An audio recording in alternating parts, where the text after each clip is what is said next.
1.2 కేజీల గంజాయి పట్టివేత, bike, cell phone స్వాధీనం. బంజారాహిల్స్ రోడ్ నంబర్ 3లో ఇద్దరు వ్యక్తులు బంజాగుట్ట, సోమాజిగూడ ప్రాంతంలో గంజాయి అమ్ముతున్నారని సమాచారం మేరకు ఎక్సైజ్ ఎన్ఫోర్స్మెంట్ టీమ్ దాడి చేసి ఇద్దరు వ్యక్తులను పట్టుకున్నారు. ఈ ఇద్దరు వ్యక్తులు 10 గ్రాముల గంజాయి ప్యాకెట్ కి 500 రూపాయల చొప్పున అమ్మకాలు సాగిస్తున్నారు. గంజాయి అమ్ముతున్న వీరిని పట్టుకున్నట్లు ఎక్సైజ్ అండ్ పోస్ట్మెంట్ టీమ్ లీడర్ ఎన్ అంజిరెడ్డి తెలిపారు.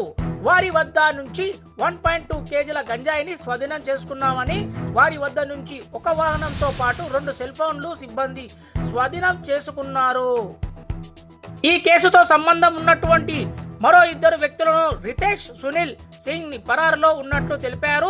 ఎన్ఫోర్స్మెంట్ అధికారులు అరెస్ట్ చేసి ఇద్దరు వ్యక్తులతో రహమాన్ ఉన్నారు. గంజాయిని పట్టుకున్న టీంలో ఎన్ అంజిరెడ్డితో పాటు CI Chandrashekar, Sai Kiran, SI Yadgiri Raju, head constable Rajinikanth, Rakesh, Ashwin, Rahul, ప్రభువాసులు కానిస్టేబుల్ ఉన్నారు.